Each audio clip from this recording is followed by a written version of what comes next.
these major sources that are on the Navajo Nation, primarily the 2 coal-fired power plants, are in their 4th decade of operations, and throughout their entire term on the Navajo Nation, the nation has never been in non-attainment for any of the national ambient air quality standards. And of course, today, my agency, the Navajo EPA, is doing everything we can to ensure that we do appropriate, regular monitoring. We have an air quality monitoring network on the reservation that produces monthly data for particulate matter, for some gaseous monitoring in the Shiprock area. So we do try and afford our people the knowledge of what is happening with their air quality. And as it was mentioned in Cochise County, on the Navajo Nation, the #1 air pollutant is particulate matter or dust. So just wanted to, again, extend our appreciation for this opportunity to testify at this joint hearing. Hopefully, I was able to provide you a brief introduction, give you all a sense of what the Navajo Nation EPA is doing today and how we understand our mission and how we're working under multiple delegations of authority or primacy from EPA and these multiple areas of environmental protection. We're trying to do what's necessary within our jurisdiction to protect our resources and our people, and to do our part to keep the Southwest clean, safe, and productive. So I look forward to answering any questions you may have. Thank you. Sir, if what would happen to the families that are working at the Choya and Colorado generating stations if they were to close? What would happen to your people? Thank you for the question, family. Madam Chair. I will have to admit that I do not know anybody that works at the power plants that you named. I've only been told that there is a core of Navajos, and actually I can say that I do know secondhand of a couple of people that work in these maintenance jobs as welders or welders helpers, and that if they were to lose this opportunity to work, it'd be difficult for them to find a replacement job. Representative Orr? Thank you, Madam Chair. Director Etsitty. A real quick question. You mentioned the 80 accused respect of national sovereignty and a number of cases where the EPA has granted the nation primacy and the environmental issues, and then you alluded to 2, the regional haze and the mercury ruling. Are these truly an anomaly in your relationship with the EPA? And if they are, why do you think they are? I know you alluded to a little bit of that. Sure. Madam Chair, Representative Orr, thank you for the question. I guess the simple thing is to just state flat out that the U.S. EPA was not created to work with Indian tribes initially. It wasn't until 1990 that the Clean Air Act was amended to give EPA authority to work with tribes in the same manner that they work with the states. And so it's a very long, drawn-out process for Indian tribes to obtain many of the types of programs that the states developed and are now implementing. Our first choice was to seek primacy or delegation of authority for the operating permit program. And that took a couple of decades to obtain, and we finally have it, and we've been running that program now successfully for about 8 years. We have options to apply for other programs, options that many of the times the states don't have the options to. The states are required. So it's optional for us. So we have yet to step forward and say we want to take on the regional haze rule, or we want to have the type of program where we would have the delegation of authority to do a mercury rule on our own. However, we do still retain inherent tribal sovereignty, so we could establish these types of programs by Navajo environmental statute and then develop Navajo regs. But it all still has to comport with reflection of these national ambient air quality standards and the health aspects. So many of the things that we have to decide is, where are we going to work closely within the federal regulatory scheme, and where we're going to differentiate and develop our own. So and Indian tribes have options. We're not required to develop these programs. Any other questions?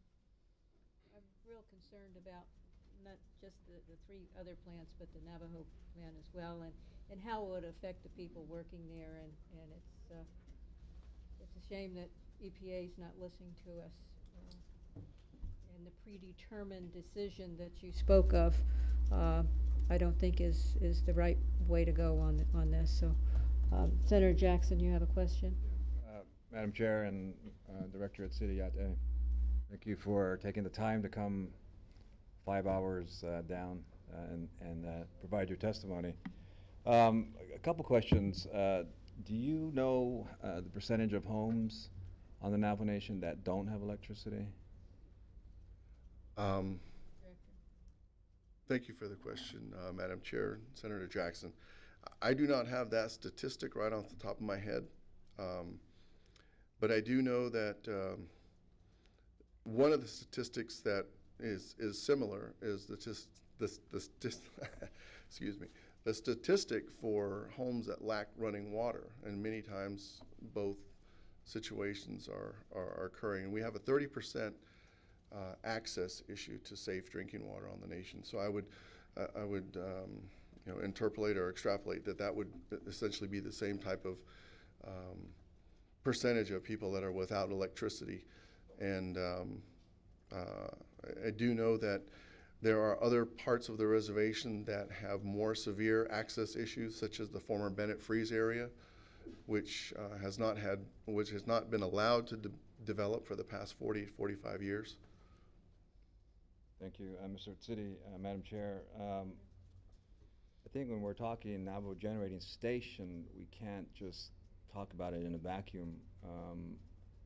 There are many people up there, as you know, that are very concerned with the amount of water that is being used to help generate the station, and so those are concerns from our own people about, the water, not only quality, but the quantity that is being used. And so I'm just a little, I support on the economics of the NGS, certainly. With almost 50% unemployment rate, we need to ensure that our people continue to have jobs to go to. And but at the same time, you talked a little bit about the legacy of what's happening on Navajo. Certainly, we have open pits still there with the uranium mines that were once used by the federal government. Those are still, of course, having a long-standing health effect on our own people. Many of them have died from cancer. And so, and I certainly respect the tribal, the government-to-government relationship we have with the EPA. So I'm just, I don't know, torn with some of your comments, I guess. But it's something that certainly, it's a different type of relationship, I guess, if you will, between tribal governments and the federal government. And we know that the federal government, for many, for history, hasn't really held many of those their own standards. So I don't know what I'm getting at, but I just wanted to make that statement. So thank you.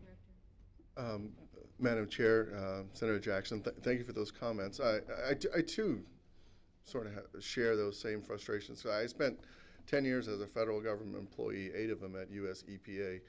I spent 5 years working in Region 9 and 3 years working in Washington, D.C. at EPA headquarters, not in the air programs, but other programs. And so, it is very frustrating to try and make headway working with an agency. But, there are a lot of good things that EPA does do.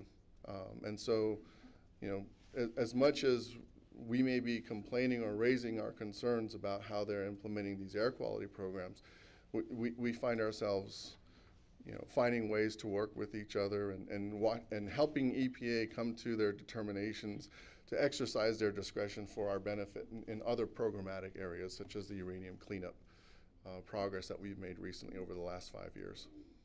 Thank you, Director. Any other questions? Madam Chair, I have Yes. a question. Mr. Etsitty, I have, let's see, what did I do with my notes already? Thank you for coming down here and speaking with us, Mr. Etsitty. How many people do you have working at the plants with the nation? The personnel? At Any which plants? personnel? I'm sorry. Navajo Generating Yeah. Station? Madam Chair, Representative Peshlikai, I believe at Navajo Generating Station, the figures are about 540, with about 485 being native Navajo and Hopi workers. And then how many households do you think do you supply electricity to throughout the Southwest? Madam Chair, Representative Peshlikai, the service for electricity is primarily the responsibility of the Navajo Tribal Utility Authority. And while I don't have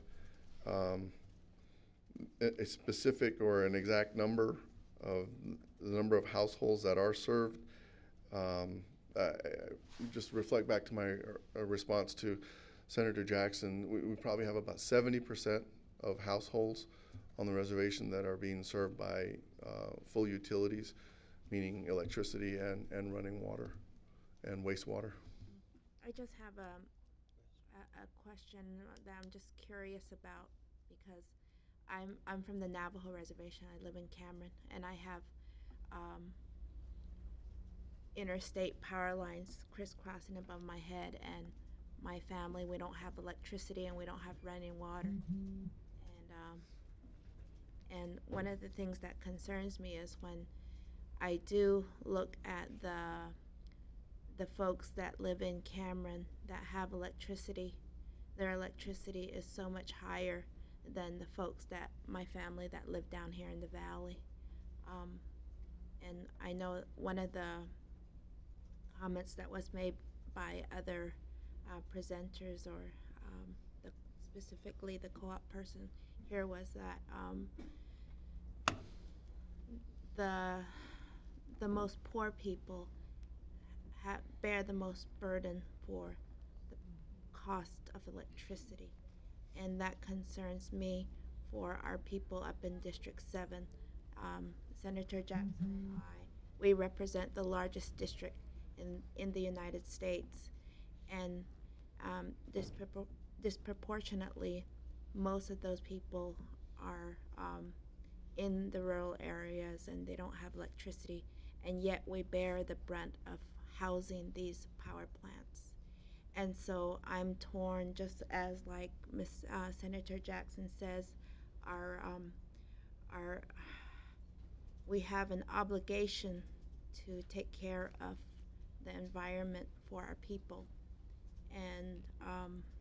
and yet we have to consider the economics of these people having jobs and feeding their families. So I just wanted to say that, and to keep that in mind whenever I make my decisions. So now, as a freshman legislator, I understand why they put energy, natural environment,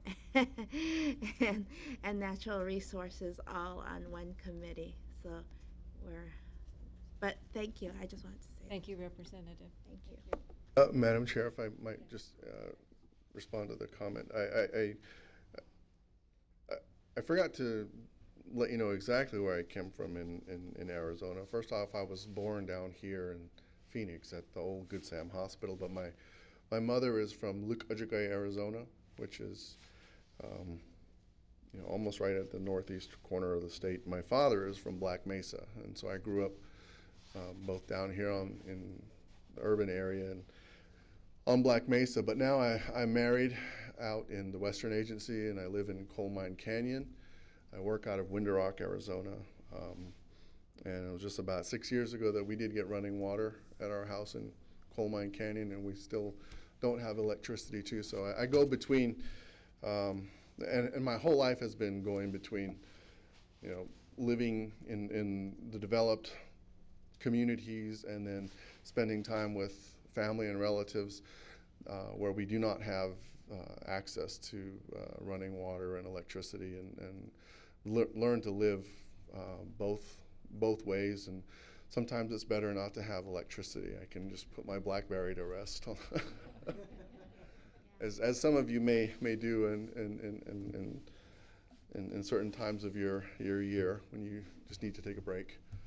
But I just wanted to respond by saying that I have come to learn and understand by living in the Western Agency now and having a household that, we're still waiting for the provision of electricity, that some of these ironies are still very perplexing, and the answers aren't easy as to why things are the way they are.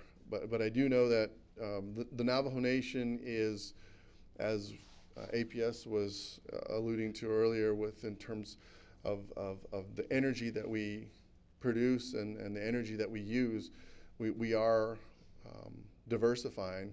I do know that within the Navajo Tribal Utility Authority that we have a reliance on coal, we have a reliance on hydropower, and we also distribute a small amount of renewables through the electrical system on the Navajo Nation.